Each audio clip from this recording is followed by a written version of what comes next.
TVC, a TV do Correio da Manhã.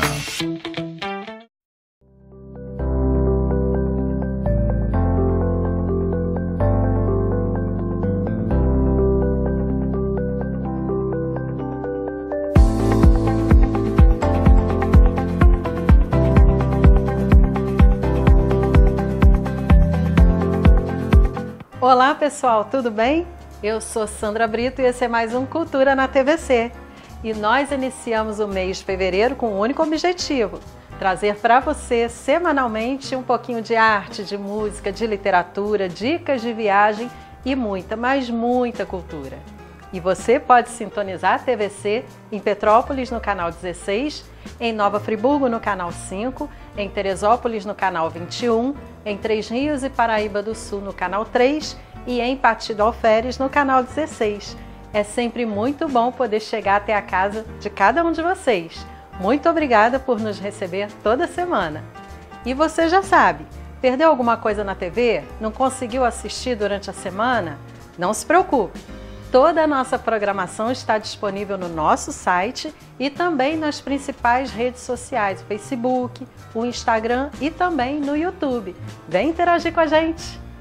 E no programa de hoje, você vai ver. Faremos uma visita à cidade de Jericoacoara, no litoral do Ceará, para conhecer uma das regiões mais bonitas do país. Uma entrevista com a professora Ana Luísa da Costa, que vai contar um pouquinho para a gente sobre sua experiência no Japão. E no quadro Trilhas Literárias faremos uma homenagem a mais um grande autor brasileiro, Adolfo Caminha. O programa de hoje está imperdível. Faremos um breve intervalo e voltamos a seguir. Não saia daí!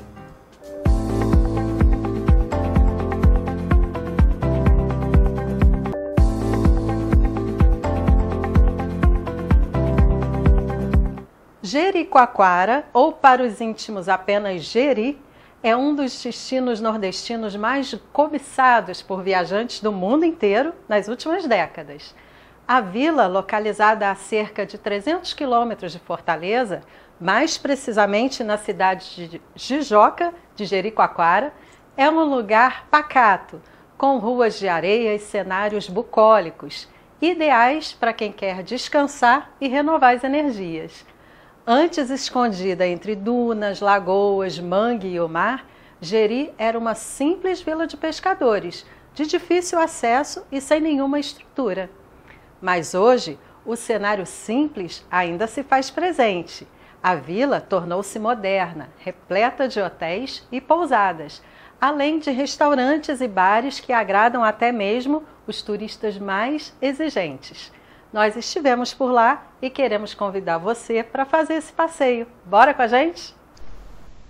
E hoje vamos conhecer um pedacinho de Jericoacoara, um verdadeiro paraíso entre dunas e lagoas.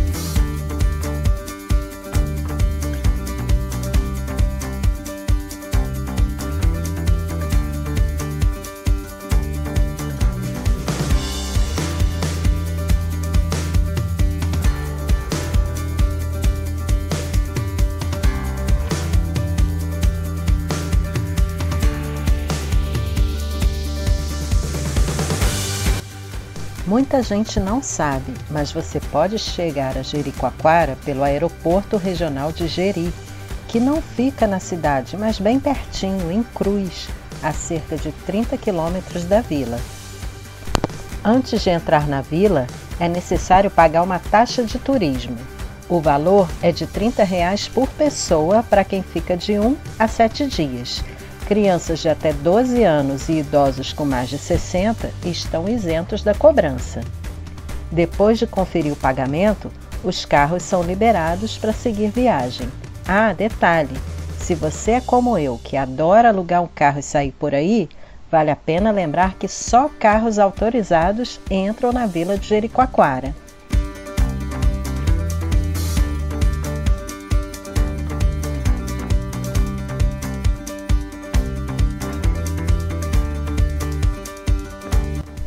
Na vila, as ruas mais importantes são a principal, a do Forró e a de São Francisco. Tudo é bem próximo, você percorrerá toda a vila a pé em poucos minutos. E não se esqueça, visite todos os becos de Jeri. São uma graça e ali você encontra um pouco de tudo, bares, restaurantes, lojas. Com certeza você vai adorar.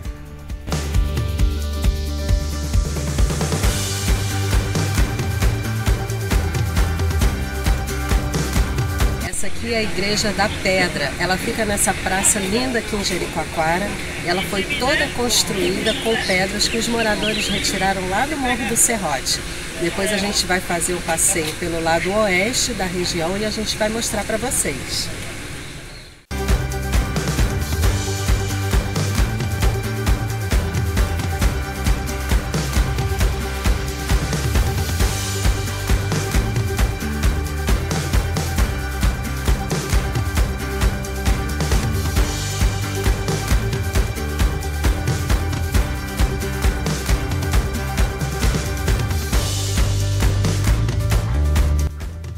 Nós tiramos um dia para fazer o passeio de Jeri do lado leste. E no lado leste nós visitamos a Árvore da Preguiça, a Praia do Preá, o Buraco Azul, a Lagoa do Paraíso e, claro, a Pedra Furada. Todos esses são lugares lindíssimos que valem a sua visita.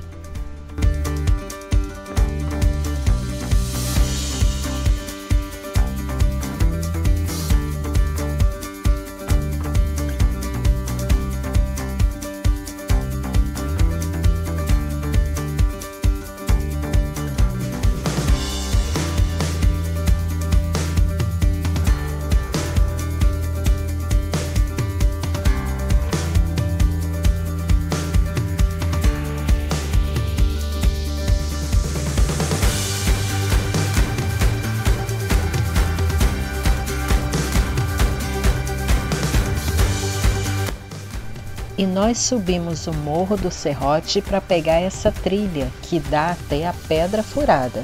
O caminho não é tão simples de ser feito, mas a vista compensa. E chegando lá, você vai encontrar o cartão postal de Jericoacoara.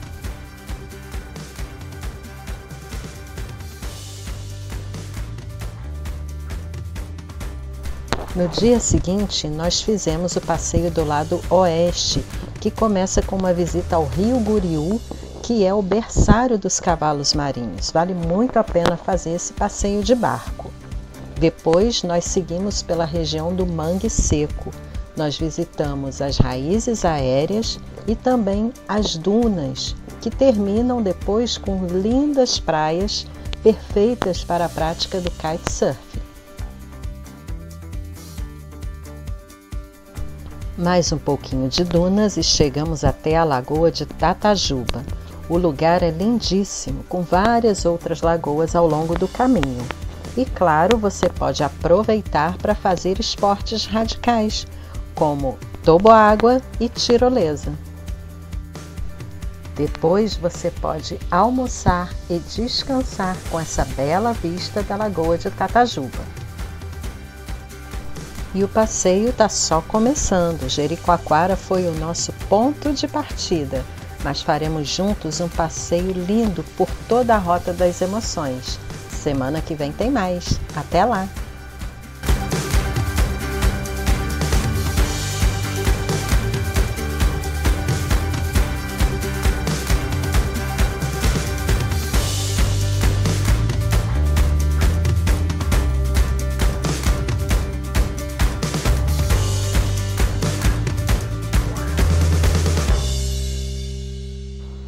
A nossa entrevistada de hoje é Ana Luísa da Costa, uma professora de geografia aqui de Petrópolis, que além de ser uma profissional muito dedicada e talentosa, tem uma experiência fantástica para dividir conosco sobre o tempo que passou no Japão.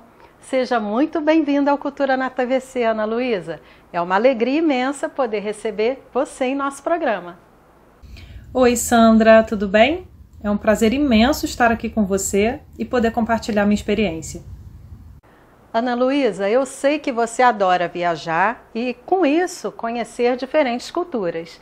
Imagino que sua vida profissional tenha sido, inclusive, um fator a mais para despertar a curiosidade acerca desses novos horizontes.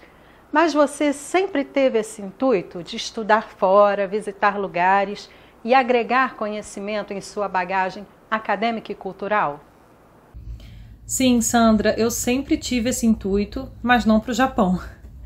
Não só por ser professora de geografia, mas também por gostar muito de estudar idiomas estrangeiros, eu sempre tive essa vontade de fazer um intercâmbio. Fosse especificamente para alguma área acadêmica, da geografia ou da educação, ou fosse apenas para poder estudar uma língua estrangeira. No caso, há alguns anos atrás, o meu sonho era estudar alemão na Alemanha. Para isso, eu comecei a estudar alemão aqui no Brasil e segui nesses estudos por cerca de 6 anos. Mas não foi na Alemanha que eu fui parar. A vida me deu outra oportunidade e acabei indo parar no Japão. Falando mais especificamente sobre o Japão, você já nutria o desejo ou o sonho de conhecer esse país? Conte pra gente como que o Japão começou a fazer parte de sua vida. Então, Sandra, eu nunca tive uma vontade específica de ir para o Japão. Como que isso tudo aconteceu? Um belo dia eu vi na minha caixa de e-mail uma oportunidade de bolsa para professores do ensino básico, ou seja, ensino fundamental ou médio. Pois bem, e aí eu li todas as especificações necessárias para essa bolsa lá no Japão. O limite de idade, a formação mínima, o tempo de sala de aula, dentre outros critérios. E aí eu percebi que o meu perfil se encaixava para ser candidata a essa vaga. Não era o que eu havia pensado para minha vida, como eu disse, eu queria estudar alemão na Alemanha, mas eu enxerguei ali uma oportunidade de conhecer um outro país. Isso, para quem gosta de aprender língua estrangeira e para quem é professor de geografia, é um prato cheio, E acredito também que isso seja prato cheio para outros professores de quaisquer outras áreas, desde que a pessoa tenha vontade e aptidão, claro. E como que foi sua experiência em um país tão distante e com uma cultura tão diferente da nossa? A adaptação foi difícil? Como foi a barreira linguística e o que mais chamou sua atenção enquanto estudante em terras estrangeiras? O programa em que eu fui bolsista foi o programa Treinamento de Professores, oferecido pelo Ministério da Educação do Japão, o MEXT. Então eu posso dizer que a experiência foi maravilhosa, resumidamente. Eu poderia ficar dias aqui descrevendo detalhes da experiência, mas ninguém tem esse tempo. Então, resumidamente, eu posso dizer isso. Foi uma experiência muito bacana, muito legal. A língua foi sim uma barreira, muito no inicinho. Por que apenas no inicinho? Porque faz parte do programa que o aluno aprenda o idioma no primeiro semestre. Isso já é pensado anteriormente. Então, nos 6 primeiros meses eu fiquei apenas estudando a língua japonesa. Não para obter nível acadêmico, mas para conseguir me virar no dia a dia. Então, isso foi bem satisfatório, isso atendeu os objetivos.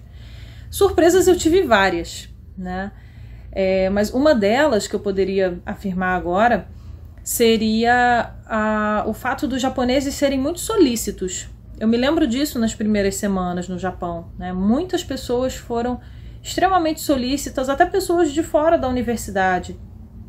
Quem é de dentro da universidade, principalmente a universidade em que eu estudei, que é a Universidade de Tsukuba, próximo a Tóquio, lá eles estão muito acostumados a receber estudantes estrangeiros. Muitos falam inglês, o que facilita bastante também, Então, ali a gente já espera que as pessoas se comuniquem mais com os estrangeiros, mas eu tive a surpresa também, né, de algumas pessoas de fora do âmbito universitário também virem ajudar. Então, pessoas comuns na rua, né, ajudando você a encontrar algum lugar. É claro que nessa hora a mímica acontece, né? Mas no geral os japoneses eles se mostram bastante solícitos e isso foi uma coisa que me surpreendeu bastante. Ana Luísa, você foi ao Japão como bolsista e teve toda a estrutura necessária para estudar e se especializar lá. Para quem não conhece esse programa, conte um pouquinho como que ele funciona. Para quem ficou curioso, quer saber mais um pouquinho, como se inscrever para uma bolsa de estudos? O programa Treinamento de Professores é feito da seguinte forma. No primeiro semestre, como eu havia falado, o estudante aprende japonês. No segundo semestre, ele pode continuar estudando japonês, mas aí ele não é mais obrigado, tá? A não ser que a universidade para a qual ele vá obrigue. Mas eu acredito que não seja o caso, tá bem? Qual é o foco do segundo semestre? O segundo semestre é destinado a começar a desenvolver pesquisa. No processo seletivo no país de origem, né, no meu caso aqui no Brasil, eu tive que apresentar um projeto de pesquisa. Então, o segundo semestre é o momento de iniciar essa pesquisa. Assim como pode também ser o momento de cursar disciplinas da Faculdade de Educação. Eu cursei 3 disciplinas na Faculdade de Educação de Tsukuba. E o último semestre é o semestre final da pesquisa. Dependendo do laboratório para o qual o estudante vá, né, dependendo da área, pode ser inclusive que ele participe de seminários junto ao seu orientador. Então, resumidamente, a bolsa tem essa estrutura. Para poder ser candidato a essa bolsa, é importante entrar em contato com o consulado mais próximo da área em que você mora. No caso aqui em Petrópolis, né, o consulado mais próximo é o consulado do Japão, no Rio de Janeiro. Entrando no site do consulado, existe o link Bolsas, que mostra não apenas a Bolsa Treinamento de Professores, como outras bolsas de mestrado, doutorado, bolsas de nível técnico, entre outras. Eu sempre digo que quando viajamos, a bagagem mais importante é aquela que não tem peso nem preço, que é a bagagem cultural. Todos saímos modificados de alguma forma quando entramos em contato com outros povos, com outra percepção de vida, com outros costumes. O que você trouxe consigo do Japão e o que essa experiência significou para você, não só no âmbito profissional, mas também pessoalmente? A Ana Luísa, que retornou ao Brasil, é uma pessoa diferente da que partiu? Sem dúvida, a Ana Luísa que voltou não é a Ana Luísa que foi. A Ana Luísa que voltou, acho que sabendo escutar melhor as pessoas, mais e melhor, né? As pessoas, sabendo prestar mais atenção na natureza, sendo mais contemplativa. Os japoneses são muito contemplativos, eles celebram, né, as mudanças da natureza, as estações, e isso eu achei assim uma coisa maravilhosa e isso passou a fazer parte da minha vida, né? Com certeza diversas outras coisas também foram enriquecedoras para mim, mas como eu disse, né, não dá tempo de falar de tudo. Mas uma coisa muito bacana dessa bolsa e que foi muito válida para mim também foi o fato de eu conviver com outros estrangeiros além dos japoneses, né? Então, na minha sala, por exemplo, né, tinham outros estudantes, também professores como eu, que vinham do México, da Indonésia, Filipinas, Gabão, Sudão do Sul, Honduras. Então, o fato de você conviver com pessoas tão diferentes, né, com culturas tão diferentes, isso automaticamente já é enriquecedor. Tive, inclusive, né, presenciei momentos tensos também nesses choques culturais, mas que depois se resolveram, né? Nada grave, nada diretamente comigo, mas que me mostraram, né, um mundo que eu não conhecia ou um mundo que eu apenas imaginava, né? Então, no geral, foi muito bom para mim e acredito que tenha sido muito bom para os meus colegas também. Ana Luísa, quero muito agradecer por sua participação em nosso programa. É muito importante trazer aqui histórias reais de sonhos que se concretizaram, de exemplos de pessoas que se dedicaram a um objetivo e que com muito esforço conseguiram realizá-lo. Parabéns por essa e todas as outras conquistas. Te desejo uma caminhada repleta de sucesso e de muitas experiências fantásticas. Um grande abraço a você. Sandra, eu que te agradeço pela oportunidade de estar aqui. Eu acho extremamente importante, como professora e como ex-bolsista, divulgar essa bolsa. Muita gente não tenta porque não sabe que ela existe, né? Então eu tomei meio que como uma missão para mim poder divulgar sempre que possível. Muito, muito obrigada por essa oportunidade. Um beijão para você.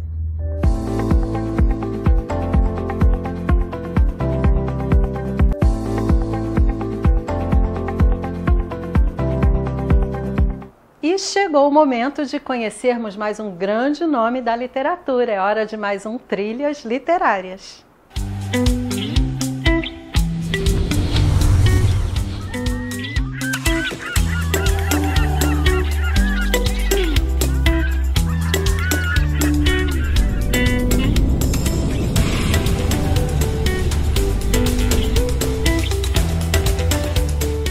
O nosso homenageado de hoje foi romancista, contista e poeta, considerado um dos principais autores do naturalismo no Brasil. Estamos falando do cearense Adolfo Caminha. Adolfo Ferreira dos Santos Caminha nasceu no dia 29 de maio de 1867, na Rua do Comércio, em Aracati, no estado do Ceará. Era filho dos negociantes Raimundo Ferreira dos Santos Caminha e Maria Firmina Caminha. Adolfo foi o primogênito dos 5 filhos do casal. Adolfo teve uma infância bastante conturbada. A mãe morreu quando ele tinha apenas 10 anos, vítima de uma seca extrema no Nordeste. Com a morte da mãe, Adolfo foi para a casa de parentes em Fortaleza, em 1877. 6 anos depois, em 83, mudou-se para o Rio de Janeiro, a convite de seu tio, Álvares Tavares da Silva, que se dispôs a financiar os estudos do sobrinho. Chegando ao Rio, foi matriculado na antiga Escola Naval. O choque cultural foi grande. Dentro de uma instituição conservadora e monarquista, Adolfo descobriu-se republicano e abolicionista.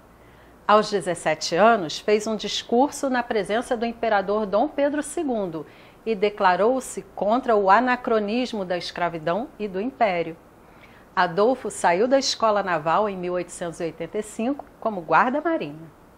Durante uma viagem de instrução aos Estados Unidos, redige um diário com anotações e observações sobre o país, obra que mais tarde se tornaria o livro No País dos Yankees, a ser lançado em 1894. Em 1886, sua primeira obra foi publicada. Trata-se de Voos Incertos, um livro de poesias em que o autor reuniu as composições que haviam saído de diversas revistas no período de 1885 e 86. O nome da obra, aliás, é bastante sugestivo para um autor no início de sua carreira. Depois de servir no couraçado 7 de setembro, na corveta Niterói, no cruzador Guanabara e na canhoneira Afonso Celso, foi promovido a segundo-tenente, no dia 16 de dezembro de 1887. Ele publicou, depois disso, Judite e Lágrimas de um Crente, livros de conto. Em 1888, para evitar os sintomas da tuberculose que já começara a sentir, conseguiu uma transferência para o cruzador Paquequer, sediado em Fortaleza. Lá, ele se envolveu amorosamente com Isabel Jataí de Paula Barros, a mulher de um oficial do Exército. A situação foi considerada um escândalo, já que Adolfo chegou a raptar a amada para que pudessem viver juntos. O casal teve 2 filhas, Belkis e Aglas. O Ministério da Marinha interferiu, inutilmente. Em 1890, muito pressionado de todos os lados, Adolfo Caminha viu-se obrigado a demitir-se e, com a mulher e 2 filhas, seguiu para o Rio de Janeiro, onde passou a viver como funcionário público. Em 1891, Adolfo lança A Normalista, um romance em que traça um quadro pessimista da vida urbana. Apresentando tons naturalistas bem acentuados, é considerado por muitos sua obra-prima.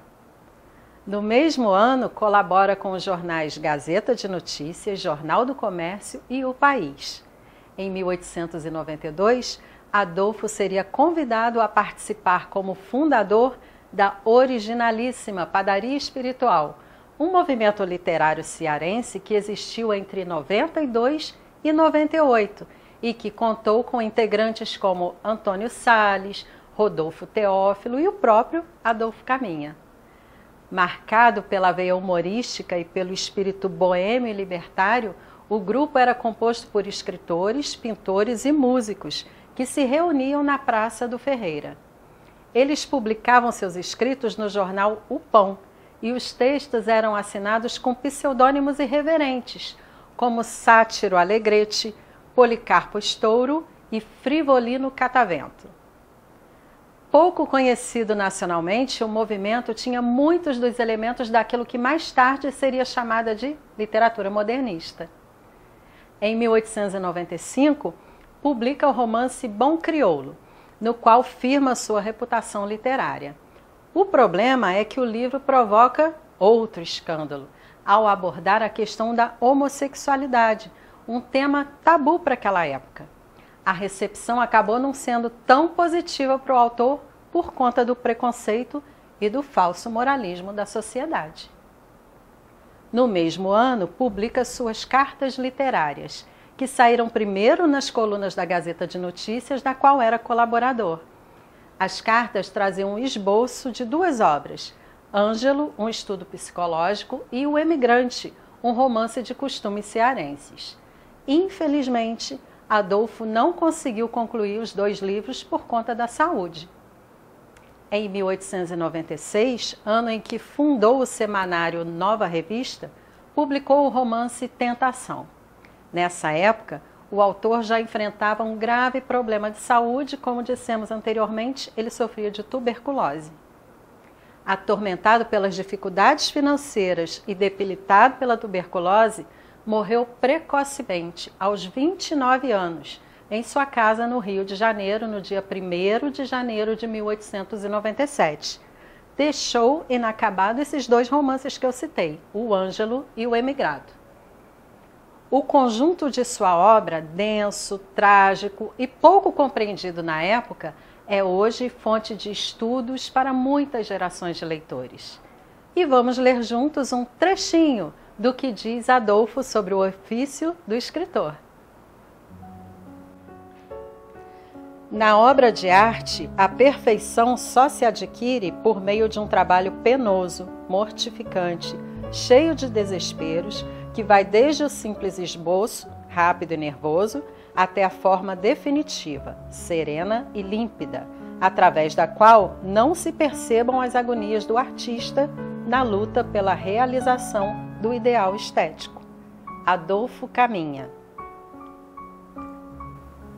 E claro, fica mais uma sugestão para que você possa conhecer mais esse grande nome da nossa literatura. E você, quem gostaria de ver em nosso programa? Deixe-nos sua sugestão. Na próxima semana estaremos de volta com mais um Trilhas Literárias. Até lá!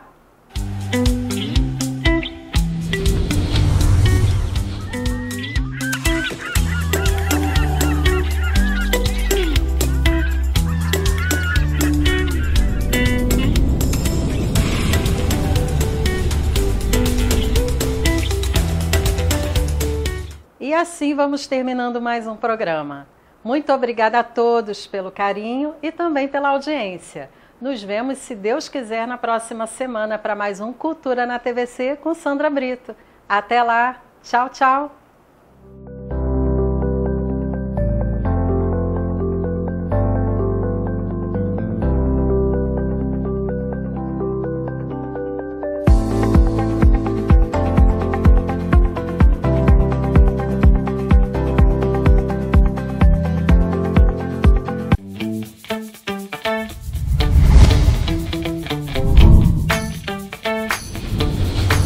TVC, a TV do Correio da Manhã.